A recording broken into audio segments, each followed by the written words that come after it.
State. I mean, the whole offensive line got it. I mean, did you think the entire line played at that level in the game? I think they played well. I mean, obviously, I think they played. I mean, obviously did well enough to win the game, which was the most important thing.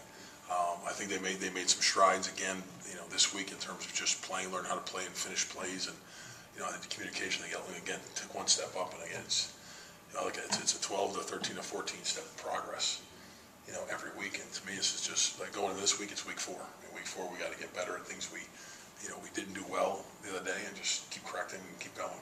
How hard is it to single out a guy like Darrell Williams to be nominated for SEC and then he get Lineman of the Week from the conference?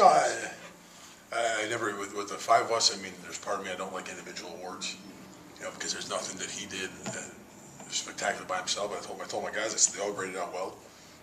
That's the biggest thing he did not do of all of them. He didn't have an MA, a mental error, a mental mistake. I told the guys, because I think Elton was 92, and they were all in the high 80s, low 90s. The one thing he didn't do is he didn't make a mistake. Okay, not that even you see blatant errors, but just to me in finishing blocks and doing that 1 or 2 that I think Ellen had the holding penalty, which killed him, and then the offsides penalty down in the red zone down there. That's ultimately his 2 MAs, which get a double minus for him in a grading system, which if you take those 2 out, they're exactly the same. But again, 2 errors that could have cost us a game that can happen again. I'd say that all had 1 here, 1 there that ends up differentiating Darrell from the rest of them. But it's good for Darrell to have an individual award, but to me, everything we do is his 5. So to me, to individualize him was just something. He won it, but it's still for the 5 of us. With Stewart now having 3 games of butter in his belt, are things starting to slow down and him settling in there at right tackle? I think so. I mean, I think they are. I see there's still things, each week with him is still, he's being an intelligent kid. It still takes the full week for him to process information. And not that he doesn't get it, just being, I hate saying intelligent in terms of how he is, wanting to be a doctor and all that he needs to scrutinize everything for a while. It doesn't come just pop. So to me, he's a full week progress guy, and for even him is to transfer over from last week to this week. Okay, get that stuff out of your head, which they did on 3rd down, which they do in the red zone, which they do in short yardage, to what these guys are going to do. So I think it's still progressing for him that transformation of week by week of getting the game plan down. At the same time, when he goes up against a guy like Key and then succeeds those games, that's got to accelerate his confidence process. Yeah, I mean, it's got to. Again, I think he utilized the game plan and how to strategize against him, what we had to do. And again, this week's going to be something different too. I mean, with their kids that they have, is they're different pass rushers, they're different technique guys, how they do things, how they're going to attack us. That he's got to be able to change some technique things and how he sets and how he run blocking to how they play compared to that's the biggest thing for him that I got to constantly work with all the time on. Georgia has this dominant front 7, these outside linebackers. What are the things that you're trying to do looking forward at this Georgia game?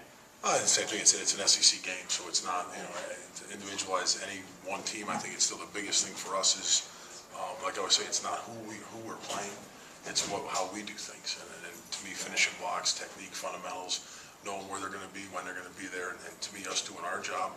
And I mean, this league, they're all who they're going to be, whether it's LSU, whether it's these guys this week, and the same question come up in 2 weeks when we play Auburn, and then we go play Kentucky, and we go play Alabama, we go play the rest of them.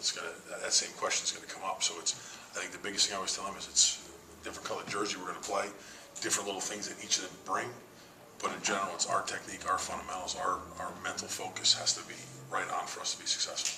I know your technique, skill, experience are keys to developing, but how much does just the sheer size of the line go toward being successful? I mean, it's a big group. They are. I mean, I guess they are. I guess all linemen are pretty big. Pretty, relatively speaking. To me, I'm not. The size is always good to have. The biggest thing to me is athletic ability. I mean, their ability to be great athletes for their size. The bigger they are, and the more athletic they are, terrific. I mean, if they're 6'8", 400 pounds, and they can't move, they're worth nothing to me. Again, Elton's not. I don't look at Elton as being a big guy. I don't look at Deion as being a big guy. They're 310 pounds, but they're athletic with their feet. They do things with their hands very well. So to me, athletically, that's the first hurdle. Now, if you can get them athletic and big, it's a bonus. Man, that's what everyone in the world's looking for.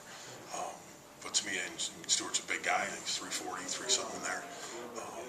Athletically, but again, to me, even as athletic as he is, the confidence of him playing is the biggest thing, is now he can use his full athletic ability instead of being paralyzed by not understanding things. So I think him being able to process information faster on the field and getting it by the time we get to the game, I think that's the biggest thing. You have a big guy that can be very athletic.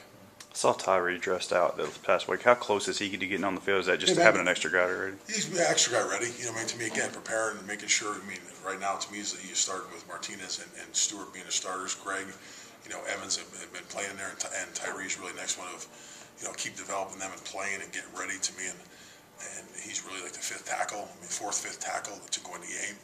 That just keep developing, really no different than Martinez did 2 years ago coming out. Is Martinez traveled. Martinez was always practicing with the twos. Everything was there, but you know, at the point if you don't need him, let him get 2 years later on under his belt. To me, but he's always ready to play if we have to play him.